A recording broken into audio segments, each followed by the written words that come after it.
Yo, what's going on, everybody? Paul Hickey here with nooffseason.com. Welcome to the Sports Card Strategy Show. It's the big show. I've got my main man, Kendall, Lefty, McKee in the house. What's going on, Lefty? No, good morning, man. Another week, man. Another good sports card week. Coming off of a good weekend and coming into a big week for the best sport in the game. I know you're talking about baseball, and I'm excited about it too. And I'm also excited about the comments section here at the Sports Card Strategy Show is popping off right off the bat. Oh My Shoes is the first one in. Wow, there's quite a few of you guys here right at the beginning. Brian Steeler 714 is jonesing for it. And Rusty Emmagart is the third one in. So love it, guys. If you're listening on Spotify and Apple, you can get in on the comment section on the live stream if you ever want to. Just go to youtube.com/Paul Hickey, subscribe to the show. It'll give you notifications as to when we're going live. So thanks everybody for participating. Today's going to be a special show because we've had so many audience questions emailed in and on the YouTube channel and coming in through social media. So we're going to do mainly audience questions today. We're going to have Chad. Don't worry, Chad is here. He's in the waiting room. He's going to take audience questions with us. The waiting room. And first thing I want to talk about is the premium pod. Just a quick reminder. We've been putting out a lot of content on the premium pod lately. And you can get the premium pod in one of three ways. You can go to premium.sportscardstrategy.com. Essentially what that does is it opens up a Spotify window, either on your mobile device or on your browser. And it allows you to pay $9.99 a month to get extra podcast episodes where we do deeper dives into all the stuff that we talk about. And so we've been talking a lot about this strategy of buying CSG, Beckett, and SGC slabs and cracking them and submitting them to PSA.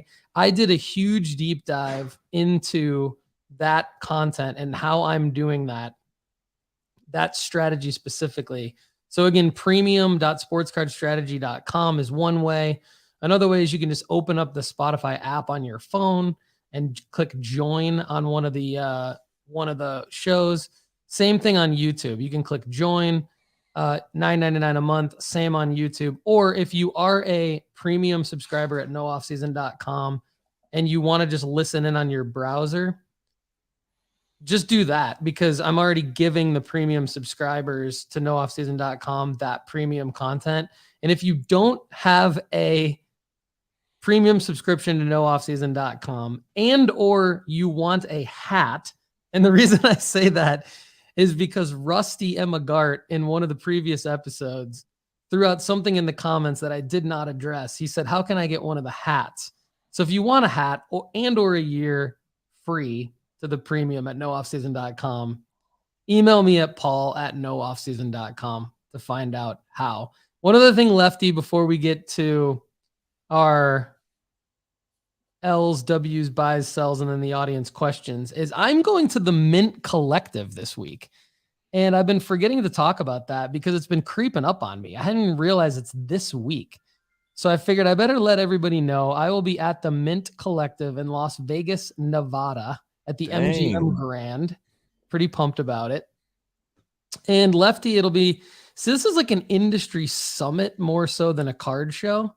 So, it'll be interesting. I think it's the second year. It's presented by eBay.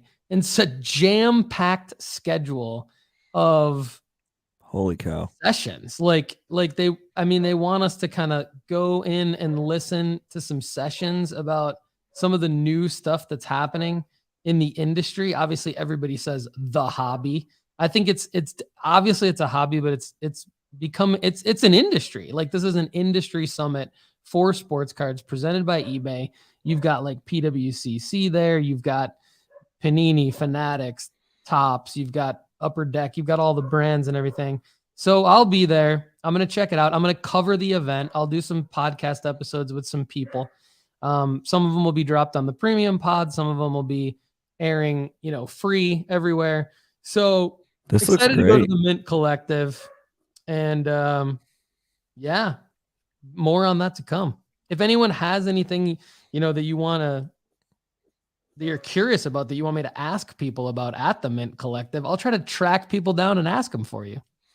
I think the Fanatics section is where I would be the most excited, because this is like their first rollout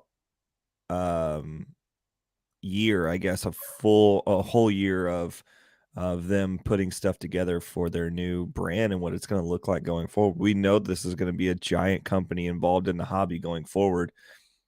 And maybe this is their first chance to really do kind of an Apple keynote and just like roll out the red carpet. Some big sessions in there, man. I'm looking forward to next week's episode where you can just ball on us and just like dance all over this podcast, so that you just tell us all the good stuff that you learned. Thanks, man. Yeah, I think like I don't want to fill up our podcast with just how the Mint Collective went for me, because I don't know that would be interesting to the audience, but I agree. I definitely want to talk about it.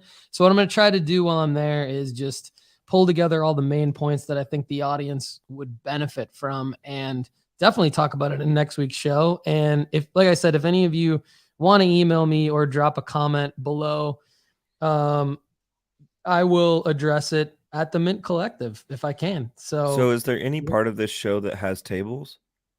I believe so. Well, I didn't go last year because I was still in España, but I heard from people that went last year that there was an element of like a card show, like card show elements to it. Like I did see that they've got like free breaks for kids. So if you are taking your kids, I think Panini, Fanatics, Topps, like the companies are having free breaks for kids. And I do believe there will be like some showcasing of cards and possibly some transacting and things like that. So I'll report back, man. I don't know. It'll be interesting. Cool. I'm excited. I don't really know what to expect, but I'm going to try to talk to some people that I've met through doing the show and, see what we can do to grow the business. And I'll try to keep the content that I provide to the audience to the stuff that I think that they'll benefit from and that you all will benefit from. So, but like I said, I don't even really know. So let me know what you guys, if you have any questions, like for any of the companies, I'd be happy to go up and ask. And I did see there was like guest speakers. Now, Kay Adams, who is in the fantasy sports world for a while, and she works for NFL Network, she's like hosting a live stream. And on the live stream is going to be Peyton Manning, AJ Dillon, Michael Rubin, who's the CEO of Fanatics. And then I'm sure the questions that he get asked are going to be super limited to like people that have already been approved and stuff. And then Mike White, who just signed with the Dolphins. So it'll be fun. I did not know that. Let's go, Mike White. Yeah, Mike White. The Mike White the story lives on. Absolutely. Well, hey, I'm going to jump into my L of the week. So Lefty, you know these three things as my L. And you wanted to talk real quick about my fantasy baseball lineup. So Lefty and I are in Rob Masora's league from Bob's Card Market. He set up a league. It's freaking intense. It's like this. He doesn't want to call it a dynasty, but it's like a dynasty keeper. You draft minor leaguers, you draft major leaguers. You have, it's a big money buy-in. There's like multiple seasons in a season, all these rules. Shout out to Rob, but I mean, it's complicated AF. And basically, I did my best to try to like fill out a roster with some guys that I thought would be contributing now and later. And then Lefty texted me over the weekend and said, we got to talk about this on the show because I don't even know if you're going to be able to field a major league roster because I drafted so many minor leaguers. But my L of the week is that I did draft two guys that we've talked a lot about on this show as sports card investments, but they are injured to start the season. Not only did they not start the season in the majors, which I don't think is a bad thing, by the way. They didn't start the season in the majors. They got assigned to a minor league squad, but they also are injured, and it's CES, Christian Encarnacion Strand, and Ellie De La Cruz. L's of the week, brother. What's up with those guys? Yeah, I actually was hoping that we would hit CES today because I was covering his profile last night late, and then I was looking at this, and I was like trying to formulate in my head what would be best case scenario, worst case scenario for CES with him going down and not making the Major League Day roster. So yesterday, Joey Votto came out and said, basically, he said, he was talking about his performance last year, and he said, if I'm not good this year, I'll just retire. So Reds fans were like, oh, wait, like immediately or like at the end of the season or like what's going on? So it kind of sent the Reds fans into a frenzy because we all know that Joey Votto is coming to the end of his career, but we want him to ride out an end of his career. Like, well, he's a cult hero in Cincinnati, but really CES is going to be the next first baseman in Cincinnati. They have Myers on the team, but he's going to play in the outfield. CES is going to be this guy. But what I'm worried about for CES card market is he's coming in, filling in for one of the franchise favorites. You know, like he's not immediately going to be loved, I don't think, because he's coming in for like, a beloved character of this Reds franchise. And if he steps up well, they're going to be like, well, okay, well, he's still not Joey Votto, but he's doing well. But if he plays bad out the gate, I could see the media turning on him very quickly and then wanting to just move back to Joey Votto, especially if Votto doesn't retire and is still on that roster. I could see them just going back to Votto in the narrative and then that really hurting CES card market. So what I recommended on our profile is that you would sell him as before he gets called up this year. So as he clears his injury and he starts in AAA or AA or AAA this year, whether he's in Louisville or where else in this Reds farm system, I would sell him before he gets the call up. This one's a little bit different. Usually we will wait until the call up. I would either sell him before he gets to that, or if you're risky, then wait and see if he can really take the media attention. So that's my CES take. He can play DH, and I think that's where he'll probably start off.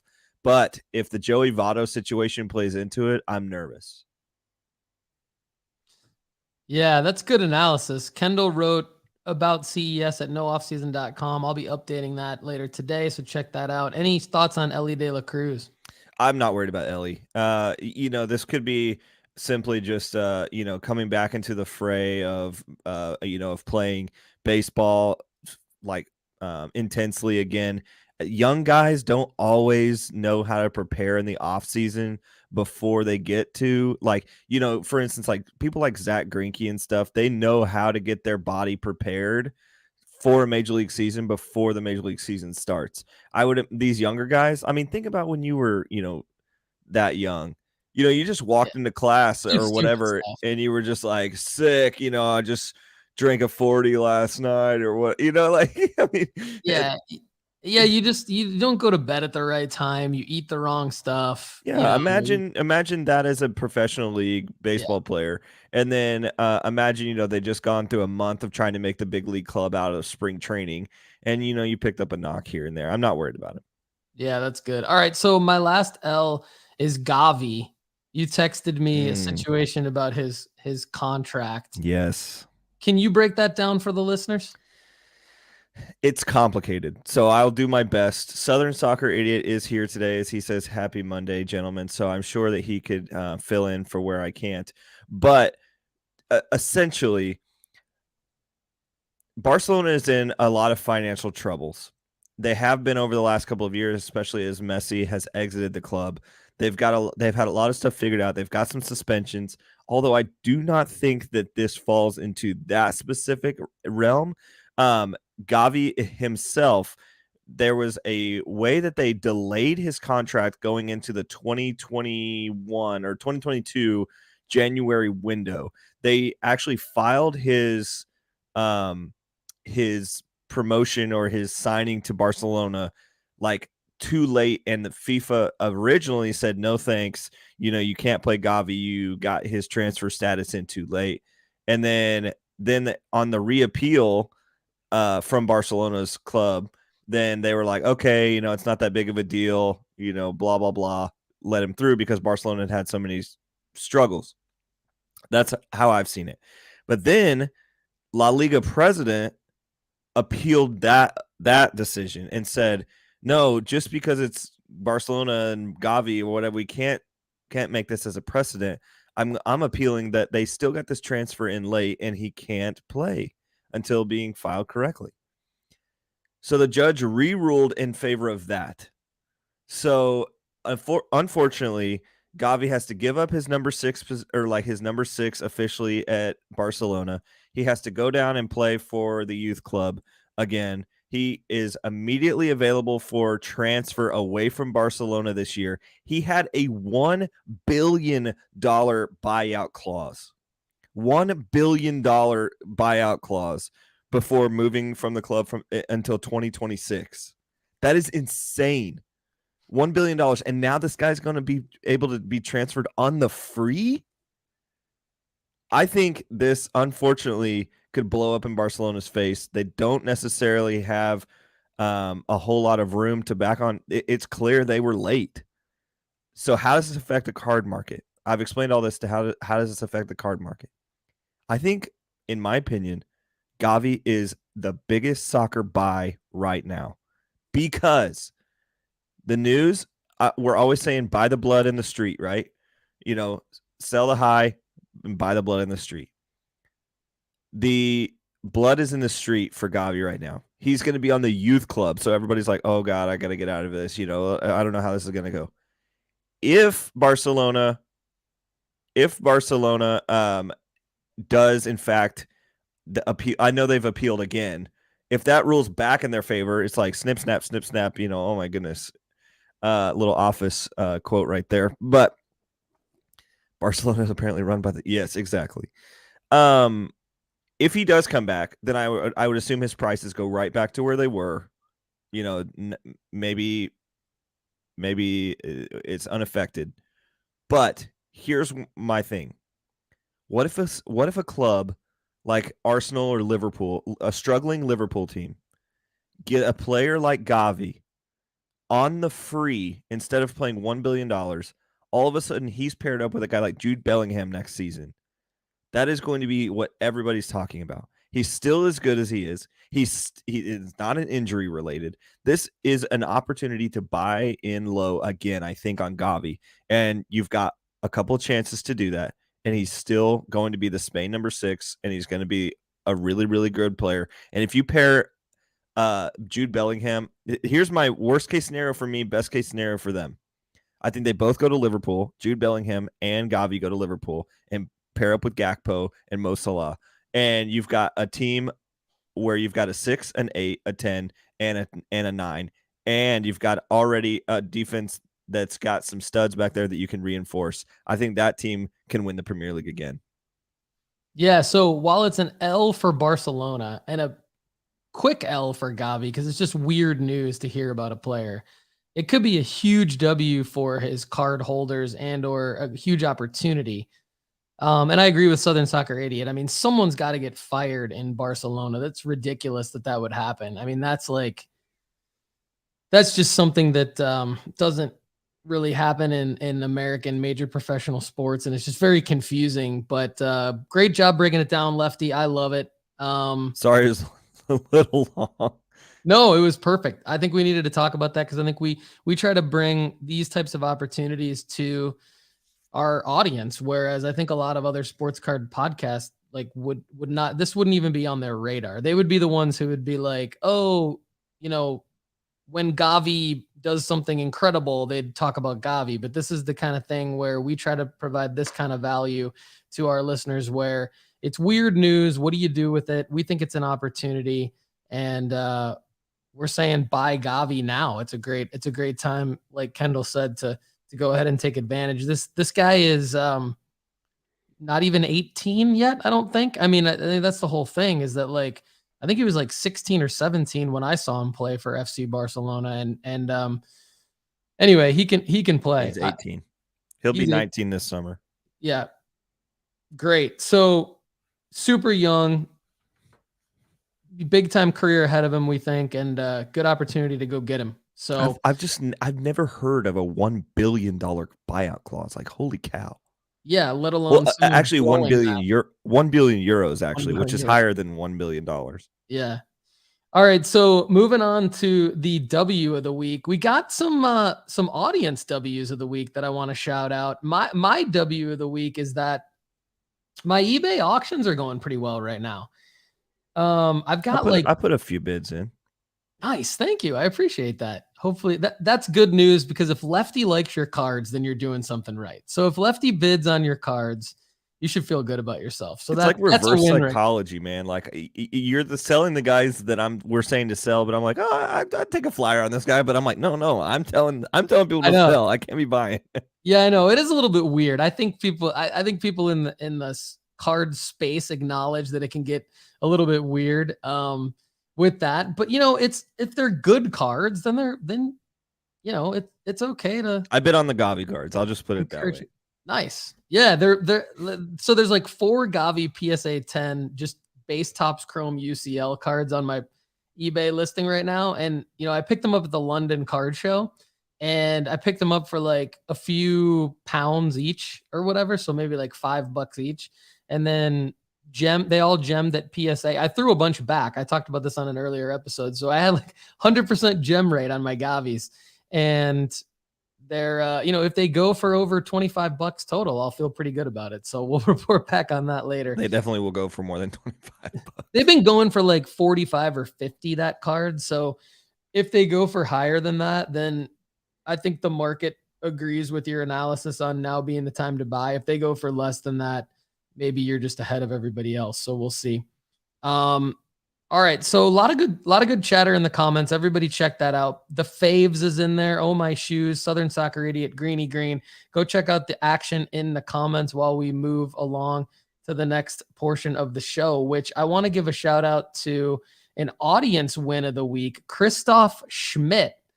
Pulling a one of one with your sons. Yeah, this appreciate is your podcast. Wanted to share my win of the week.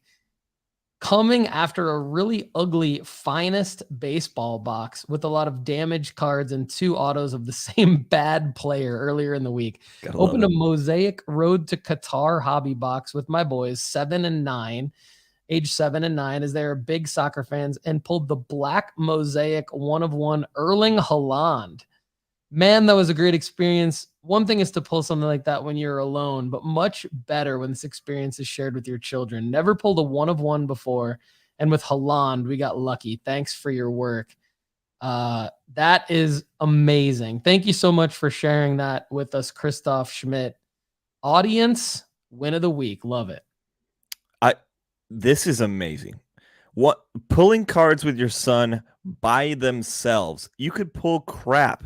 I'm excited about it. Pulling Haaland in a box adds an element to it.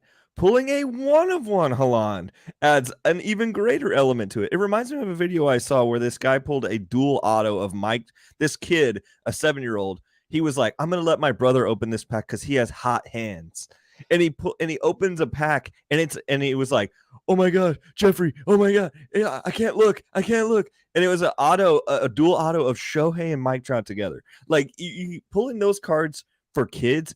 Oh, that's the hobby in itself. Like, yeah, I understand. Like, oh, there's going to be people like, oh, what if they ding it? If they don't even know the true value, blah, blah, blah. Yeah. Well, we're grown men out here playing in a children's hobby, and it's we literally, both of us are subscribed to Sports Illustrated for Kids, hoping that the next Victor Wembanyama card comes our way. Hopefully all of us are. Hopefully everyone listening is. And I freaking love this. I love it. I think it's one of the coolest parts of the hobby is when father-son duos are opening cards together. It's my favorite. Yeah, definitely a good one. Thanks, Christoph, for sharing that. Oh, my shoes. Not sure if it's a win or a loss, but I won an SGC 8 Kobe Bryant rookie for $27. The card looks amazing for an 8. So I'm thinking about cracking it and sending it off to PSA. That's awesome. We'll break that down. I'm going to break that down later. This whole concept that we've been talking about, we got some specific examples and things like that. And also the premium pod really, really dives into what I've been doing there and what Chad's been doing there as well. So, all right, time to get into buys and sells. So here's what I've been buying, Lefty. To the point that we just talked about, I've been buying specifically Joe Burrow, Anthony Edwards, Kobe Bryant, Michael Jordan. And I've been kind of combining these things together, right? So Joe Burrow, I think in last week's show, we talked about a CSG green slab 9.5, which is a gem mint. And so for those of you who don't know this or forgot this, CSG actually changed their slabs last year. They used to have a green slab, and 9.5 was gem mint. And on most of them, on some of them, you could see the subgrades. On others, you can't. Kind of like Beckett. I think it's probably like how much you pay for that. And then they switched to a black slab that I think actually looks great because I have some now in person. I've seen them. They look good. But the black slab is a gem mint 10, and the 9.5 is essentially what SGC does, which is like a mint plus. So it's not gem mint. Yeah. So what they do is, like, if you have an old green CSG 9.5 slab, you can send it to them and they'll re-slab it for you for free with a new black CSG 10 slab. But what Chad and I have been doing is trying to buy old CSG 9.5 slabs, because I think that there's probably some confusion and they probably don't sell for as much. So I was able to get the Joe Burrow 2020 Optic Silver Hollow rated rookie CSG 9.5. It's a total of $341.05. I won the auction for $305, and then Tennessee sales tax, shipping, blah, blah, blah, $341 all in. But this card in a PSA 10 sells for over $500 right now, and it's not even the hype cycle of the NFL season. So I'm buying. So that's one I'm buying. Anthony Edwards Prism Silver True HGA 9.5 gem mint. Now what that means is that it has high subgrades. So it has like a 10 centering and 10 corners, and then it has 9.5 edges and surface. This card, $323.38 all in. Won the auction for $289. What's interesting about this is because I won the auction for $289, even though I'm paying more than $300, it's not going through eBay's authenticator service because the purchase price didn't sell for over $300. But it's a Prism Silver Anthony Edwards that should gem at PSA based on these subgrades. Got it for $323. This card sells for over $600, and he's been injured. That's freaking awesome. So hopefully that works out for me. Now I got to crack these and submit them to PSA for $19 each. For those of you who haven't been following the earlier episodes, that's what we're talking about doing here.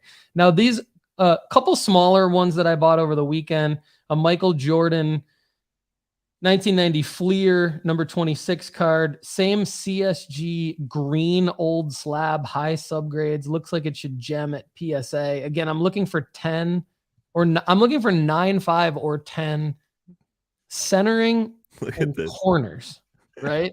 Kendall's holding that card up right now. That's crazy. I bought that one for $137. It's the only Jordan I have. In PSA 10, Kendall, that one sells consistently for $220. So again, for those of you wondering, I'm looking to make $20 on these profit.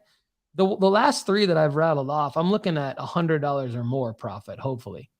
And then this Kobe, so a higher end play that I've been going for over the weekend that I'm a little bit nervous about, and I've got another potential one in a BGS 9.5 that I might get because it has 9.5 subgrades on. I think it has a 10 centering, but I think it has 9 corners. So when we bring in Chad, I'd love to have him tell me what he thinks I should do. But this one, SGC 98 in the old SGC slab. So it's an SGC 10. Got this for $638 because I made an offer. It was listed at $800.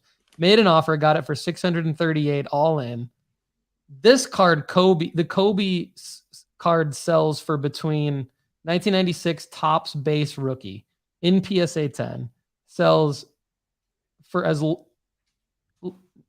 its floor right now is $800, but it's been selling for around $900. So between $800 and $900. So I'd be looking at hopefully a $200 profit with this Kobe card. It's higher risk though, because it's got a gem, you got to crack it properly, submit it, it's got a gem. But B, you also have to sell it. And like selling cards isn't as easy as sometimes as I think people think it is. So this could sell for 800, this could sell for 900, bought it for 630. So trying to, little risky, but that's what I'm buying right now, Lefty.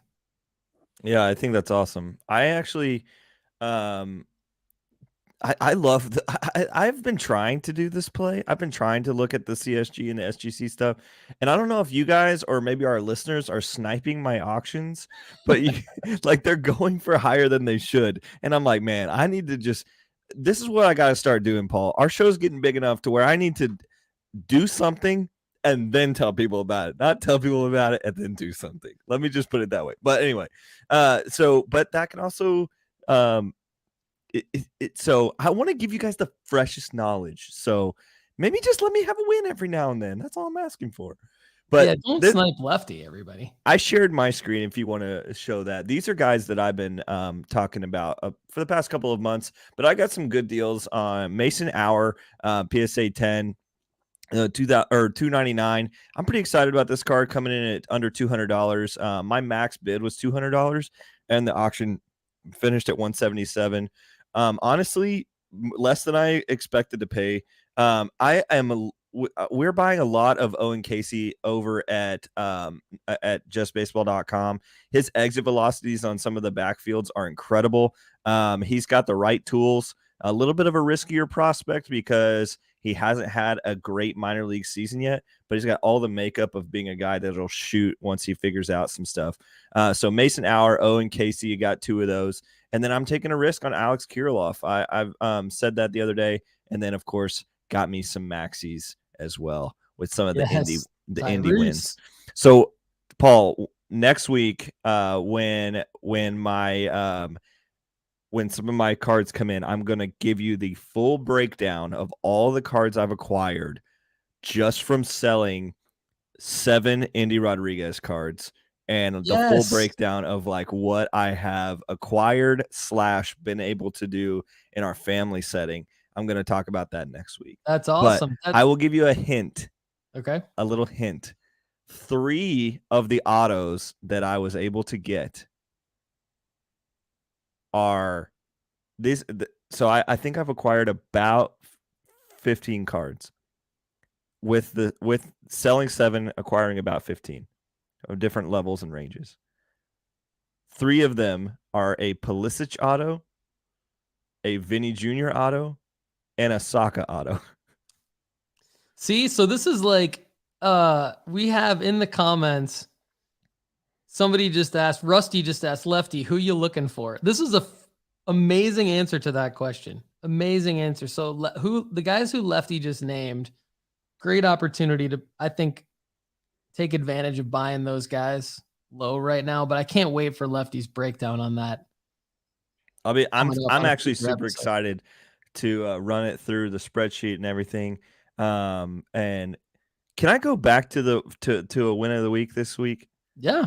So I think a win that's not necessarily a win from the last week, but could be a win going forward is Norway plays in the Euro, what's it called? Euro qualification championship. They're in Group A. They're in Group A with some absolutely horrendous teams. Georgia, Cyprus, Scotland. They are currently at the bottom of the table because Haaland has picked up an injury and only Odegaard is playing. But I could see them finishing second in this group, behind Spain, thus coming in and potentially going to a legit tournament where Haaland gets to play for real against top talent. Him and Odegaard together, Odegaard's having a great season at Arsenal. Is really exploding in a lot of his value and looks like the player that Real Madrid acquired when he was like 14 years old. But I'm pretty excited. It's not a win of the week for Haaland technically because he is injured, and he picked up a little bit of a groin knock. And I think they're really just kind of wanting to keep him safe for Man City's Champions League run and their title run that they're going to be going on. I would imagine that's why he's got a little bit of a groin knock in the international break. But if they're able to beat Georgia tomorrow, which I think they will, they could pull into potentially second or third in this group.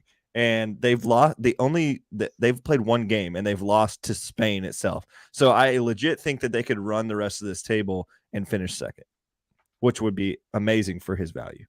Yeah, and so Southern Soccer Idiot commenting on that and on Christoph's poll, to your point, Kendall, he'd love to hear the plans with the card, Christoph. So if you're listening or watching, SSIs personally would keep it, but to Kendall's point, could be good opportunity to see a spike in Halan's value coming up. We'll move into quickly selling. Who are we selling? And then get to some audience questions because we've got a ton of them today. So at nooffseason.com, we've added this new feature for premium subscribers. And I'm just going to flip through some of the guys that we have under the sell category. Some NBA guys, Tyler Hero, Keldon Johnson. We've got Vinny Jr. as a sell right now on nooffseason.com for the soccer card collectors out there, soccer card investors. Jason Dominguez is listed as a sell. Damian Lillard, Pedri, Scotty Scheffler. We've got the Faves, the Faves is in the comments. Good to see you. Haven't seen you. We'll get to your question in a second. But somebody else I saw in the comments a second ago, asked about golf card and okay, Brian Steeler 714 says you guys do a golf and basketball show. To Brian's point, just listed off Scotty Scheffler as a sell. He's on fire right now. We talk about him on the golf card strategy show. And I've listed off a ton of NBA players. We obviously have Lefty here. Lefty and I, yes, we will be figuring out a way to do a more consistent baseball show. Brian Steeler 714. We know you're a Bowman guy, so we're going to get to that. But yeah, golfers like Justin Thomas, Rory McIlroy. We've got the Ted Lasso special. Roy Kent is a good sell right now because he is being featured in the series Ted Lasso, and of course Ted Lasso himself. Other NBA guys, Shai Gilgeous-Alexander, and some NFL guys like Travis Kelce and Patrick Mahomes. We think are decent sells currently. Lefty is now holding up his Ted Lasso cards on the screen for those of you who if you want them, they're on auction. Lefty's trying to sell. All right, so as we move away from our pump and dump there for Lefty, we'll get into some audience questions. So let's start off actually with one that we didn't have queued up. So we got to take this one really quickly because we got a lot of them that are actually queued up for today. And I believe it's Rusty. Rusty's asking, how late would you send in Bowman cards right now to PSA? Well, I think if you're doing top prospects, you're too late, especially because most of them are going to make the club either now or in May. For instance, we had some incredible players make the roster straight. Volpe's made the roster, and that's a huge win for a lot of holders. And then, shoot. I'm sorry, it's the Faves. The Faves asked the question. Thanks for the question. Yeah, so you guys, most of you guys will have already known this, but if you're doing deeper prospects, I think that is fine to go ahead and get stuff out there. But if you're doing guys that are on our sell list like CES or basically the way it's going to happen is you're not going to be able to get guys back in enough time between now or the service time window, which is at the very end of May. And I can talk about, or the very end of April or early May, which is, I can talk about that more if you guys want. But basically Jordan Walker and Volpe made the opening day rosters. So like those kind of guys, you're not going to be able to flip. A guy like Sal Frelick is probably going to make the opening day roster, things like that. And then you're going to have guys that don't, like CES, Ellie De La Cruz, and their value is going to dip a little bit. But it's inevitably going to go back up when they make the pros. A small little buying window. Honestly, I'm thinking my buying is already done. But PSA, if you're going to have it back by the All-Star break, and you feel like guys are maybe 1 or 2 years away, like if you're digging deeper in the bag of prospects for Bowman, then I think you'll be fine. Cool. We'll get to one more here. That's Brian's Steeler 714, because he is a loyal live stream member, and we'll bring in Chad at the same time. So welcome, Chad. And Brian's question is, I'm going to let Lefty take it, and then if Chad has anything to add, great. Do you see any prospect deals due to players being sent down or making the big league roster? Anything that you've talked about this on the show already, but anything else you have to add to this one? I've talked a couple about, CES and LA De La Cruz specifically. I've been really focusing on that red system just because there were so many prospects that could have made the roster. Spencer Steer ended up making the roster. There's some other situations. But I'm not necessarily seeing any prospect deals right now. I think we'll see some prospect deals later in April once people are forgetting a little bit about prospects and you're having something crazy happen. Like McKee Cabrera a couple of years ago, I think it was in 2021, maybe the first day of the season, it was snowing in Detroit and he hit a home run and it was like the coolest thing ever. And I think those are the kind of moments where people are just going to be like, oh yeah, like real baseball players are back and they're in the pros. That's when they're going to forget about prospecting again. And then they're going to go towards the Fernando Tatis, the Juan Soto, all that kind of stuff. And then we're going to dip our toes back into the Bowman when people start like focusing on tops. If you see a lot of top sales going on, tops rookie cards, that means there's players that are already in the MLB that are moving. When that happens, move to Bowman. Nice. Chad, what's up, man? Good to see you. Good morning. Nice haircut. Thank you. All right.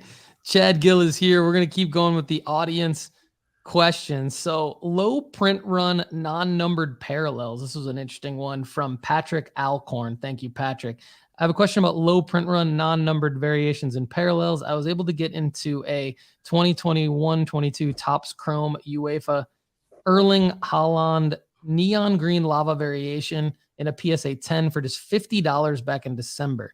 Estimated print run for that card is 45. Guys, I don't know how he gets that information, but maybe you could tell me. A month later, an aqua numbered to 199 and a PSA 9 sold for the same amount. Do you think there's a play to be made here? These low print run cards are often much cheaper than cards with low serial numbers, even if this serial numbered card has a print run of 4x the non-numbered card, but will they ever be as sought after? This is a loaded one, layered. What do you guys think here? Go ahead, Chad. Well, what you're talking about is a manufactured short print and an actual short print. So that's, I think, really what the question boils down to is, would you rather have a true short print or a serial numbered short print? The problem with the serial numbered short prints is that you can have the rainbow of effect, right? So you could have a parallel numbered to 49, but you could have, 6 different colors of that. So I personally would prefer the actual true short print to the serial numbered card. And right now, I don't know where that number came from on the lavas. I have not heard any numbers from the lava. Scotty B is usually pretty good at figuring that stuff out. But Lefty, do you know, does that number sound correct to you? The number sounds wrong to me, but I could, but it just because I'm like, I'm thinking lava in terms of baseball, and lava in terms of baseball is like 150, 199, to 299. But I think you're spot on with the point. I think this goes back to our age-old strategy of, if you have to convince people that your card is worth more, with like if it can't fit in the 85 characters or whatever of an eBay title, then I'm not interested, basically. Not saying that you can't make a win, because if it comes into making national attention that this is a short print and that these are, as short print as you think they are, then the national attention would bring that up to, everybody would just be like, oh yeah, that's the, lava parallel or whatever. But I'm not into convincing somebody that my card's worth more. I'm not trying to be a salesman. I'm not trying to get the extra 5%. I'm trying to just show what I got. If people want it, they can have it. Boom. Lefty nailed that last point right there. Thanks, guys. Great question, Patrick Alcorn. Thanks, Chad and Lefty, for your thoughts there. Okay, reverse auctions, Dutch auctions from Ryan Borusky, Mr. Ryan Borusky, who added his headshot on YouTube. I love it. Good to see you here. This is your question. How long should someone wait in between bringing the price down by 10%? I actually just added this to one of our profiles in the play section. I can't remember. Honestly, I did so many this week that I can't remember which one it was. But it might have been CES actually. But I was saying put it up in reverse Ducks auction, and then I said every week at the end of the week, go down by 5 to 10% depending on how bad you want to sell. So leave it up for a whole week, and then at the end of the 7 days, I see it as like a failed eBay auction. That's how I see it, because those are normally 7 days. So if mine didn't run 7 days at that price, then I lower it 7 days, lower it 7 days. Yeah, my experience with this whole experiment has not been great, to be honest. It may be because I'm impatient, but the cards I have up are solid cards when I do this, and the auction just works better for me. I don't know why. I don't know if it's just like I feel better when there are bids on my cards in a 7 to 10 day window. It could just be like an anecdotal feeling that I get, but for some reason when I have these buy it now or best offer, even on my best cards that I have listed, like Anthony Edwards rookie autos and stuff, Giannis rookie autos, like these are good cards. They'll get like a BS offer, and it'll give me a bad feeling, and then I'll counter with something that's reasonable and I'll never hear back. But to answer Brian's question, lowering the price, I would either lower the price as soon as you feel like you need to start selling the card or moving the card, or just pull it down and change it to a auction.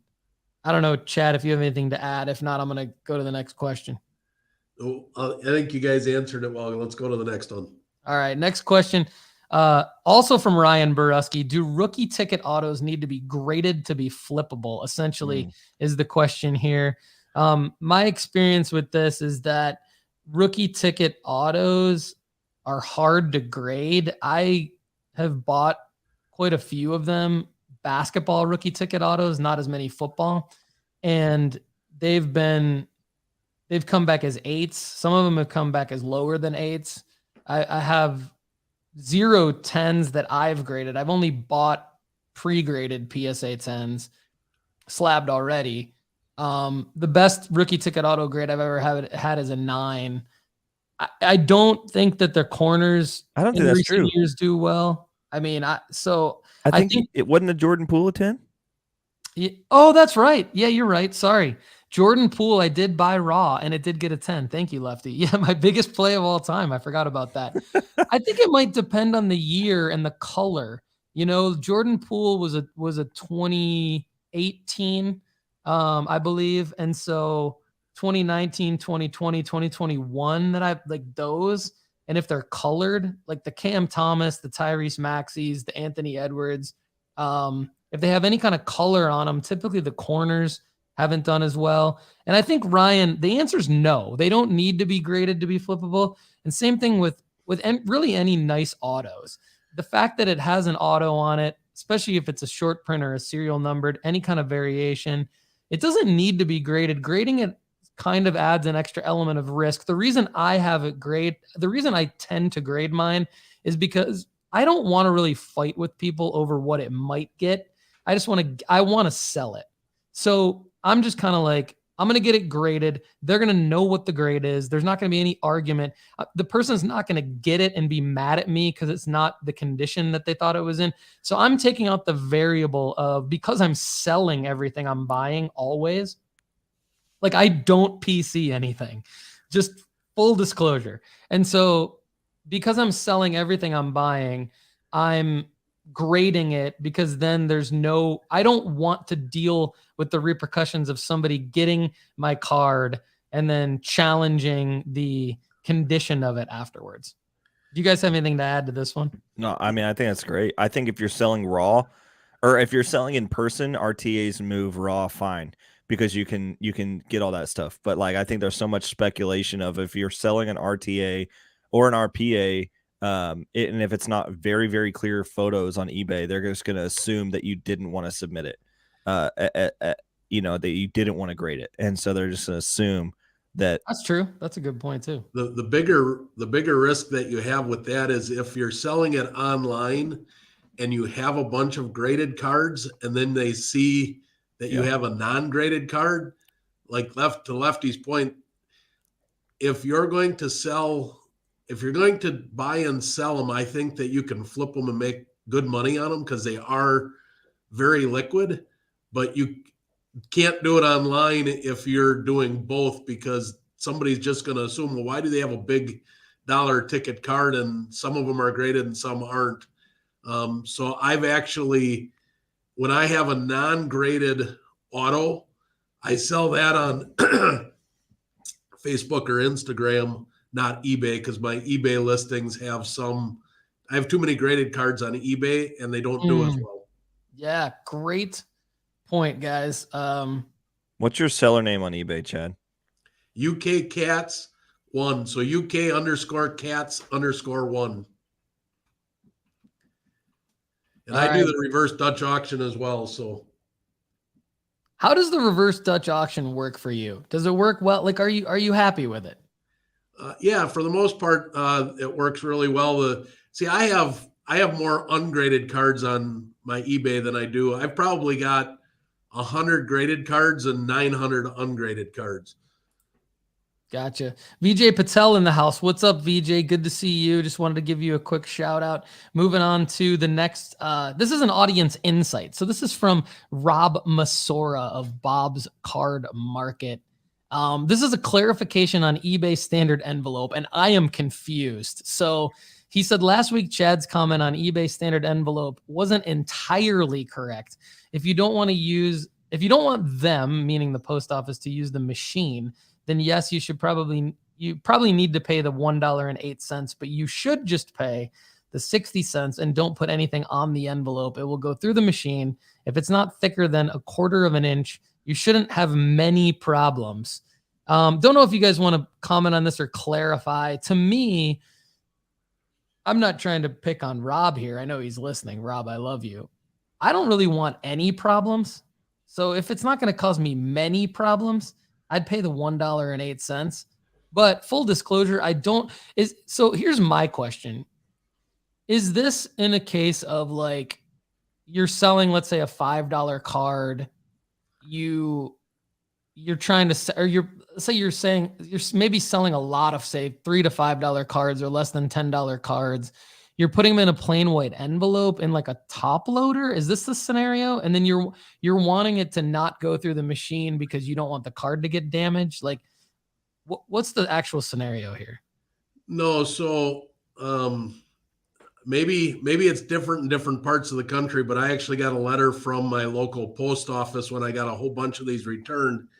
And March 1st of 2023, at the Bonlex post office, if it's got any hard surface at all, even if it is less than 1/4 of an inch, they are going to kick it. I had a whole stack of them. So maybe it's different for Rob in different parts of the country, but I got told if I don't want to have any issues, anything that's got a top loader or anything hard in it, it has to get a non-machinable stamp on it, which is a $1 stamp. If you use standard envelope, it's the 3-ounce $1.08. So maybe that was the clarification that I needed to make. But the post office, it was up until March 1st, Rob was correct that if it was less than 1/4 of an inch, you did not need to do non-machinable.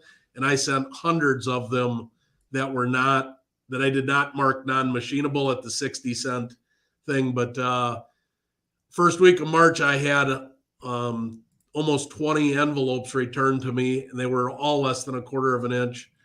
It was just a top loader, and I got that letter from the local post office. So maybe it's different in different parts of the country. Yeah, thanks for clarifying that. It makes sense. I mean, if it were me, I would be paying the $1.08, even if it is in bulk, just because I mean, I get the thought of like saving 60 cents in bulk can add up to a lot of money, but I don't want the headache of having all those envelopes returned. But good stuff. I appreciate it. All right, so moving on to the next audience question here. Sorry, this is another audience insight from Matt Esterman. Thanks, Matt. Go to local card shops and ask if they sell on consignment. At my LCS, I have a 5-row case on their wall. I pay $35 a month in rent, and 20% of sales go to them as well. He says it's more expensive than eBay, of course, but easier because he doesn't have to worry about mailing, getting non-payment, which we talk a lot about on this show, posting, taking pictures, etc. Granted, my audience isn't as large as eBay, but my LCS does have soccer and F1 in their cases. So I load my case with soccer and F1, and I'm making sales weekly. Matt says he stops in every Friday after work, hangs out, adjusts his case, update prices, etc. That's pretty cool. You guys ever been familiar with anything like that? I mean, my local card shop is Jimmy's Kentucky Roadshow. So, I mean, it's like one of the most famous shops. So they don't need you. They don't have room for me. That's funny. All right, next question. I've got a little something prepared here. Ryan Bloom asked about WWE Autos. He says he's noticed the WWE Autos are all over and seem not to be priced at a high premium. What are our thoughts on this, since he doesn't recall it ever being covered? That's right. We have not talked about WWE Autos on this show. He said, thanks for the, thanks for all the good work. All right. So I prepared this, guys, so don't worry. I got this covered here. How to start deciding which wrestling cards to invest in. Basically, you know, you're right in that there are WWE autos that are super cheap. I will say this: if you are a wrestling card collector,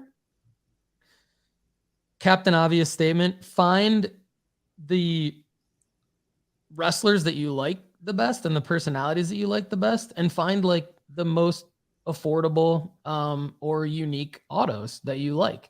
But if you are looking to invest in wrestling cards, I would take a completely different approach to this. I would go to sold eBay listings.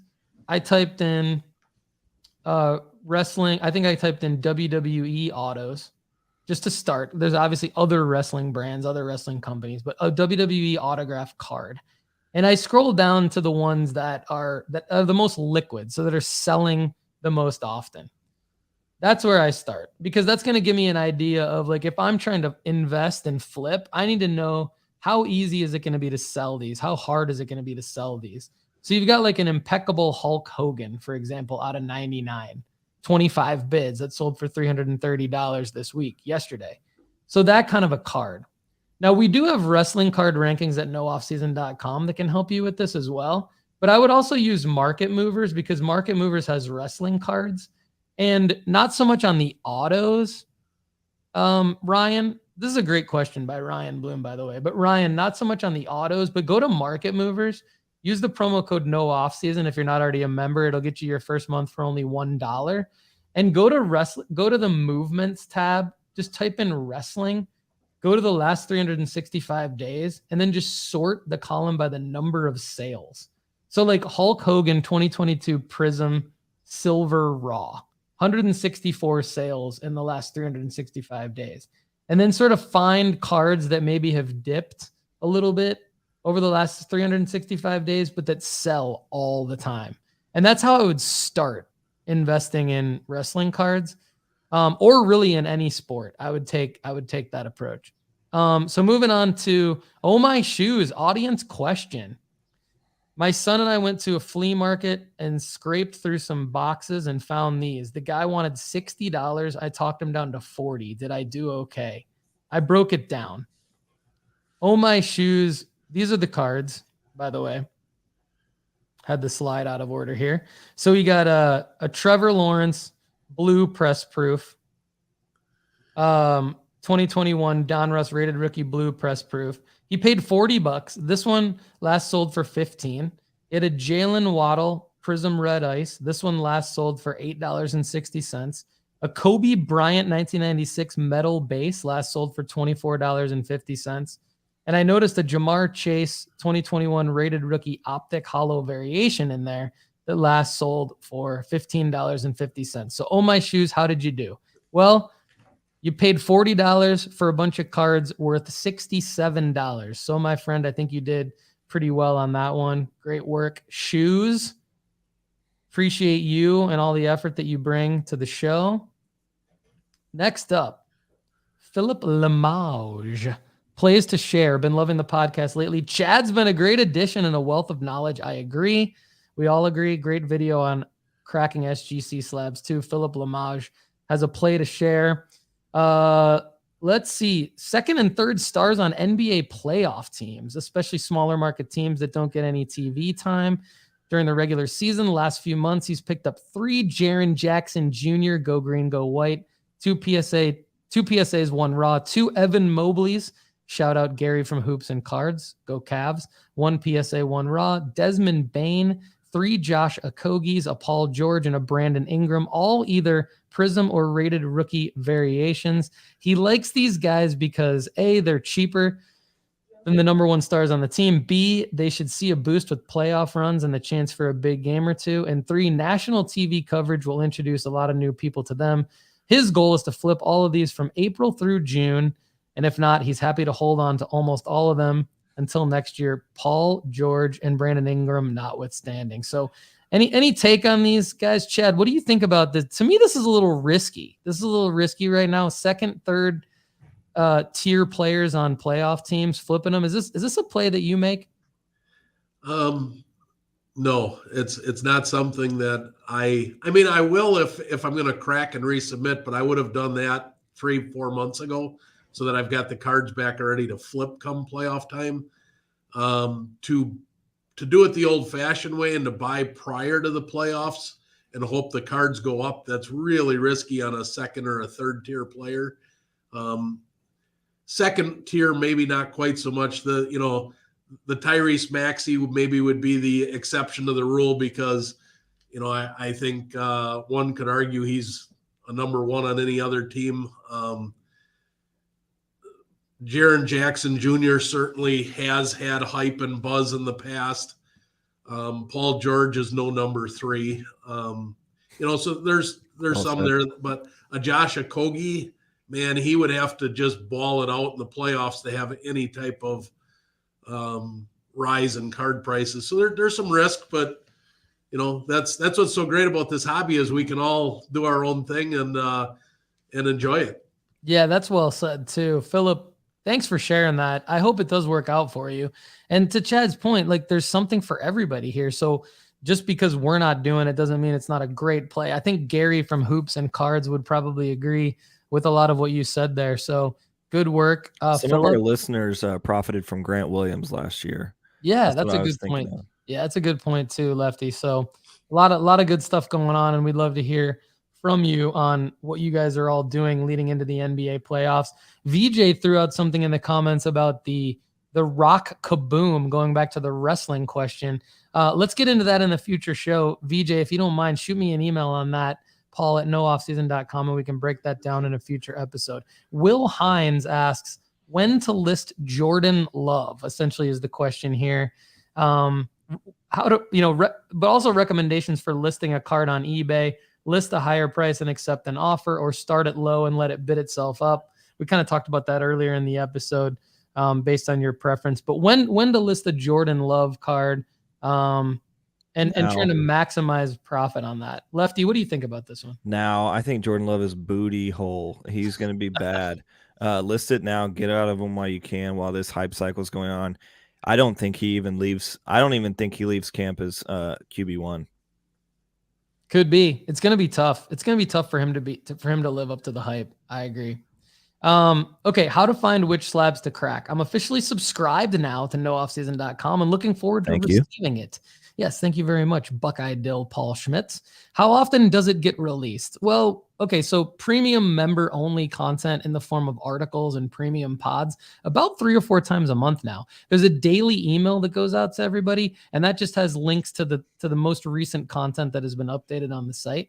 He says, I really like your discussions on finding raw cards or crossovers that gain value when getting equal or better grades from PSA.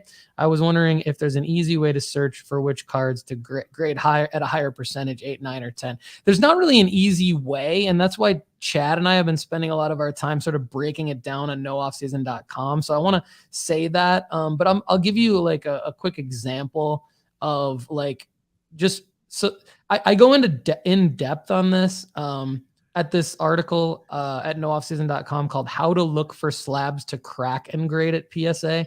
But I'll give you guys just like a quick example of this for Paul so he can, and for anybody else who like isn't a premium member, I want to like share this knowledge. So my methodology essentially is like you can use eBay, but a quicker way to do it is to like jump on your phone and use Sports Card Investors app or just in the I'm going to demo it to you in the browser, but it's the same thing. And you can also use like Market Movers, the app, if you're a premium member. It's phenomenal. It's better to use Market Movers, but this is the free version for anyone like not wanting to pay for anything. Do the research this way. Pick a player that you think is liquid, popular. Could be a legend, could be a Hall of Famer, could be current. Pick a player, go to their top cards on Sports Card Investor. This is a Kobe Bryant 1996 Topps base. Start with cards that sell frequently, like high sales volume. Go to PSA 10.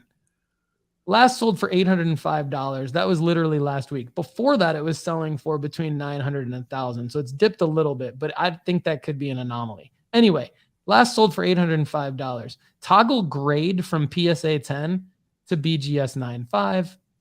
Sells for $465. Toggle it to SGC 10, which is less risky.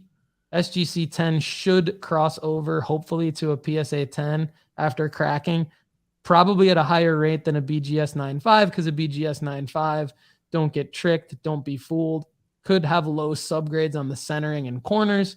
So that's how I do it.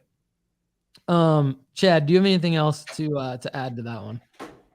Yeah, it's really doing research on, I mean, having a tool like Market Movers is just absolutely essential if you're going to try and do this quickly, right? Like it's hard to do it well. At scale, it's hard to do. Yeah, I mean, geeks like us, Paul and I probably spend too many hours a week doing this, and we get our geek on doing this, and it's enjoyable for me. Find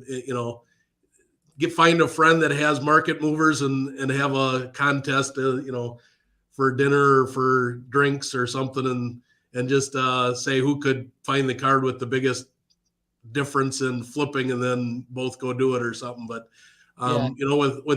with my portion on here, I've been trying once a week to give the listeners a freebie as far as do the research and pick one out. And, but I still say do your own research and collect what you like. If you have a freebie for this week, now would be a great time to share it. If not, we can move on to the next question. I do. And I thought I would do it based on the World Baseball Classic just ending and all the hype around Shohei Ohtani. Who wouldn't like some Ohtani, right? So the card, if you want to, I don't know if you want to bring it up or it's a 2018 Topps Heritage high number series. It's number 600. It's the purple refractor. According to the numbers on Market Movers, you can buy that card raw for $175. There are 496 of them graded at PSA. 296 of them have got PSA 10s, so it's got a 59% gem rate. 185 of them have gotten 9s for a 37% mint grade. 481 of the 496, so 96% of these getting graded are 9 or higher. A PSA 9 sells for $175. You can buy it raw for $175.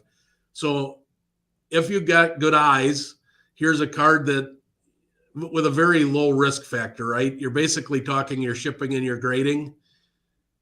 At 96% or higher, it's getting a 9. So you buy it and you hope for the 10. If you get a 10, it's $450.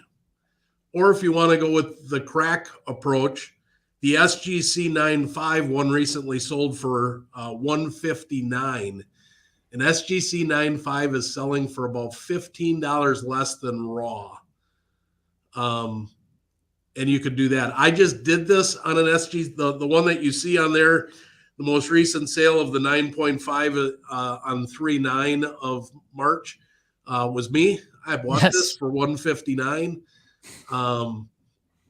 I got the card. It's cracked and it's submitted. I will let you know how I do. I freaking love Chad Guell. And who doesn't? I mean, I texted Chad over the weekend about like, I think one of the Kobe plays I was looking to make. I forget which one. And he was like, Paul, you got to go with something with a higher floor, man. And so this is a perfect example. Like, this is a high floor. I mean, I don't want to mean to repeat everything Chad says, but I do want to underscore this for the audience. What he's saying is that there's less risk in this move because a PSA 9 sells for basically what Raw sells for. I mean, Raw even PSA 9 sells for a little bit more, hopefully, than what Raw sells for. And then the SGC 95 sells for what the PSA 9 sells for. So you're really taking no risk in buying an SGC 95, subbing it to PSA. Worst case, it should be a 9. You essentially get your money back. I mean, you might lose a few bucks, but the upside here is a PSA 10, $450. So that's what we mean when we talk about a high floor, right? Like my Kobe plays I was talking about earlier essentially are much higher risk because if they don't actually cross over, then I'm screwed. I'm out like hundreds of dollars. So great work on that one, Chad. And this actually answers like a lot of what the listener questions have been for today. But Connor Doherty wanted to clarify my Michael Jordan card that I talked about in the last episode with the HGA. And I'm Connor, I'm really glad that you wanted the clarification on this. He also adds that he's from Canada, so a big issue is getting cards shipped there because it's usually $24 US to ship the slab, I guess the weight. And that does suck. Like for those of you in Canada or overseas, but especially Canada because you're like in North America, but because you're in a different country, you have to pay for some different shipping rates. That's where I think like ComC, PWCC probably really helps you guys potentially if you're in Canada. So I would maybe love your thoughts on that or check that out if you haven't. But I'll clear up this HGA subgrade thing. So the Jordan slab that I bought, I made sure, this is a 1992 Upper Deck, just simple base card. I made sure that it was at least 9.5 corners and 9.5 centering because HGA, like if you get, they'll give you a 9.5 gem mint, HGA will, but the corners and centering could be as low as a 9. And that actually, to me, would be a red flag that it definitely could be a PSA 9. So I would look out for that. But that's a great question. And then this one is going to be for Lefty. So Mike 9 on our YouTube channel asked Lefty about, you'll recall this from an episode about a year ago. We talked about Bowman First Edition and then Bowman Chrome First, right? So they're two completely different things because Bowman First Edition, correct me if I'm wrong, is like a paper release, but it has First Edition logos on it. And then that's for every player. And then you've got your firsts. So you've got like paper firsts that are like firsts. But Mike 9's question is, when it comes to an out of 5 or something like super low serial numbered, is it better to have a first edition first out of 5, which essentially is a paper, or is it better to have a Chrome first out of 5, which is Chrome, but it's not the first edition? Did I word that correctly? Because it's a little bit confusing. A lot of firsts going on. Yeah. I personally, I would rather have the Chrome first. I think the Chrome firsts are nicer. If you have it raw, you're gonna feel the difference. One of them feels just like it's more valuable than the others. Like I don't know how to explain that to you. One's made out of cardstock, one's made out of paper. It feels different. Other than that, I think regardless is a big win for you. I would get it. I would get that graded because no matter what the grade is coming back, the pop count is going to obviously be super, super low. Probably going to be the only one, especially because it's a first edition. First, get it graded no matter what. The only time that I would assume not getting a card graded, just like what you have to think about it, is if it's a super high pop count card.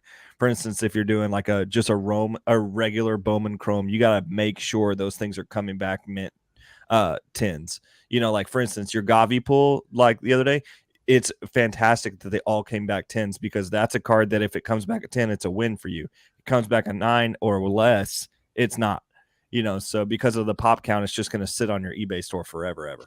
So I think is it harder to grade Chrome? Like is Chrome going to have a lower? Chrome's going to have more print lines. You're going to have more print lines. You're going to have a more noticeable surface damage, but the corners are going to be stronger. The edges are going to be stronger. You have back and forth for the different things. Like if you look at that, if you look like a paper Michael Jordan or a top something, some of those corner dings and everything are going to be so much more prevalent. Now Chrome also, you're going to see them more readily. Because of the way that the Chrome card reflects. So Chad's probably got a good experience on paper versus Chrome as well. Yeah, I mean, if you're buying it raw to grade, it's certainly going to be easier to get a 10 on a paper than a Chrome. Yeah. But I'm with Lefty on this. I'd much rather have the Chrome than the first edition paper. Chad, do you have anything else you want to add for today's show in terms of flip to fund your PC or anything else we've talked about? No, I had prepared. I've been trying to prepare one a week where we're giving the live audience a reason to wait around till the end and listen to me ramble. But the Shohei Ohtani was my freebie flip of the week this week. As it was the Rice, Jerry Rice that you had messaged me over. Yeah, that's right. Yep. Jerry Rice, but. What I like to do is look for a card to minimize the risk, like the Ohtani, where the raw, if you're buying raw will get you close to PSA 9, so you're out shipping and grading fees, so it's a low floor. But if you're looking to crack and resubmit, I want to be able to, again, have the shipping and grading fees. I'm willing to lose that to take the risk. But I want more than a $20 profit if I'm going to take the risk. I look for something where I can make $100 or more if it comes out at 10. That's what I'm looking for.